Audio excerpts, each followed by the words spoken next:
What is going on, Next Gen Tactics? It's Colin, and in this video, I want to talk about a couple of things.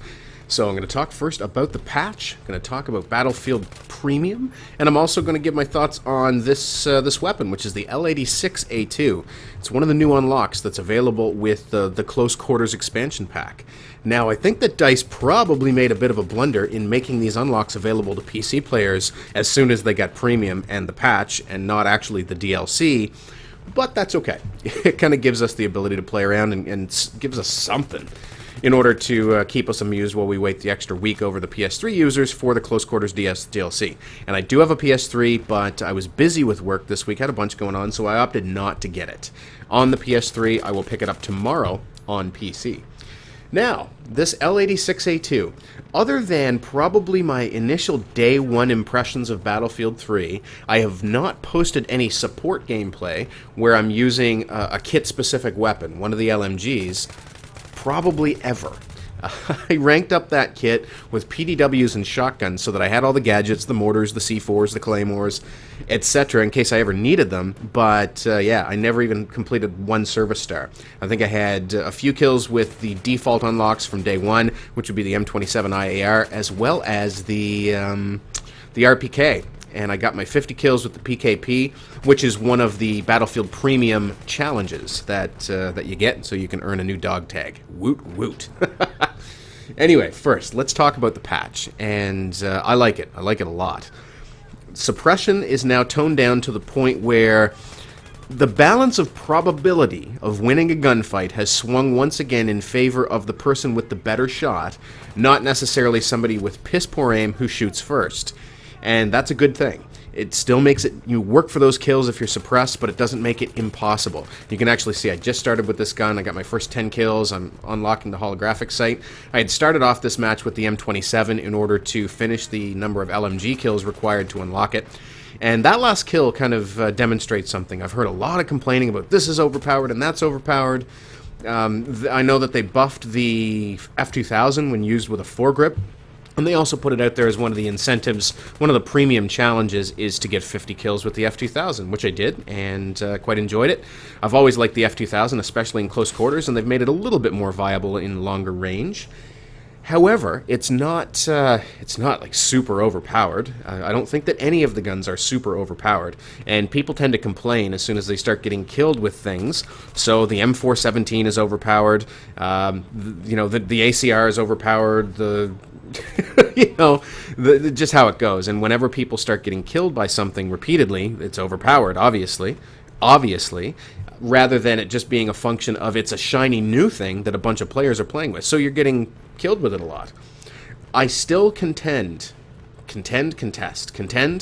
that in this game, the weapons are so closely balanced that nothing overcomes, you know, it doesn't matter what weapon that a player has in their hand from a specific kit, the player who is more quickly and accurately able to get shots on their opponent in the upper chest and head area is going to win the gunfight. It doesn't matter. And, you know, different weapons require different levels of skill to kind of master that technique. The M16 probably being the most versatile weapon and likely the easiest to master when it comes to recoil control and getting those shots on target, but it's not so far out of line with the other assault rifles, in my opinion. So, you know, practice with whatever gun you have, and only if you run into somebody of equal or greater skill will you lose a gunfight to that person if you know what you're doing and you're playing your weapon correctly. So, all the complaining around the F2000's overpowered now, the AEK's overpowered, the ACR, all the new unlocks are overpowered. Get used to playing with them. Get better at shooting for the chest and head. There's so little difference in the actual damage characteristics in the weapons in this game. It's kind of funny, actually. And the only big differences are in rates of fire, recoil, spread, that sort of thing. And, you know, they aren't substantial differences. So, you know, I get out hip-fired by a guy with an UMP while I'm using the L86A2. That should happen. I didn't accurately shoot for the head, but when I aimed down sights and took my headshots, didn't matter if they were using a shotgun, a PDW, whatever, I got the kill. It's all about, you know, who has the better shot. And I like that. You know, you can use just about any weapon if you have a good shot and you can get up towards the head. So, quit complaining. Practice more. You know, as they'll say in the game chat sometimes, less QQ, more pew pew.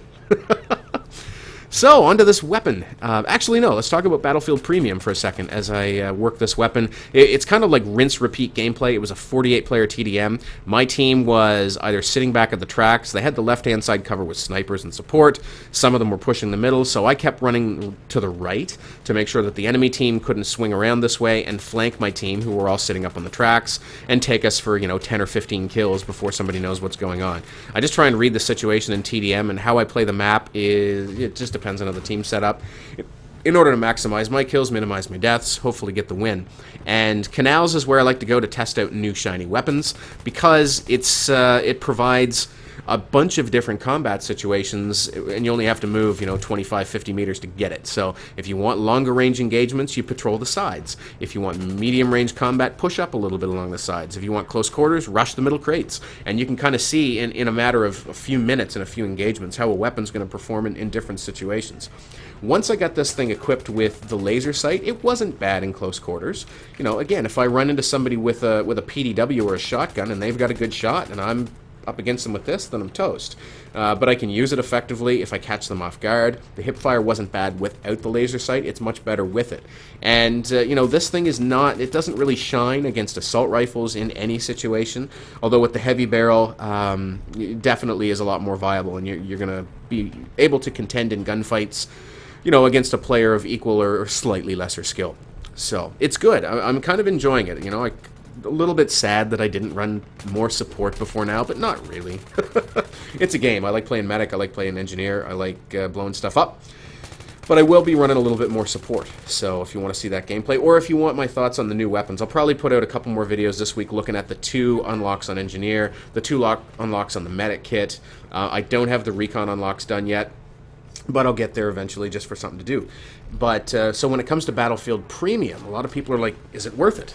And I think a lot of that depends on where you're from. So if you look at various different currency conversions, and I've left a bonus clip in here where I kill a sniper and then turn on a guy trying to knife me, but if you live someplace where the currency converts in a way that Battlefield Premium is less than buying all the DLCs, and you're going to buy all the DLCs, and you have the money, go for it. It's no-brainer. You get early access. You have some of the abilities to reset your stats. Not all of your stats, but the little dashboard dials on your battle log profile, those reset, so you can use that for benchmarking purposes. You have the ability to be prioritized in queues when you're waiting in queue for a server, which is maybe a little bit controversial, but it is a perk. They're going to have monthly double XP events for premium users. If you're going to get the DLCs anyway, and where you live, it works out that it's either less expensive to get premium or it's roughly a wash, I'd say go for it. But really, it's a personal decision, and it depends on your financial situation. It makes sense for me to get it on PC. I know I'm going to get all the expansion packs, but, maybe not so much when it comes to, here, I turn on the guy, maybe not so much on the Xbox or the PS3. I might look at those DLCs individually. I might not get them for the consoles at all. I am primarily playing this game on the PC, but we'll see what happens. We'll see what happens. Anyway, that's about it for my thoughts briefly on the patch. I like it. There is a new little glitch introduced with the smoke grenades. I think that's more the weapon unlocks than the patch. But, nothing but good things to say. I guess I'll probably have to go into a bit more detail on the patch because I have been all over the place. But overwhelmingly positive from my perspective. Very happy with the way things are going. And looking forward to close quarters tomorrow. So expect more videos. Cheers. We'll talk soon.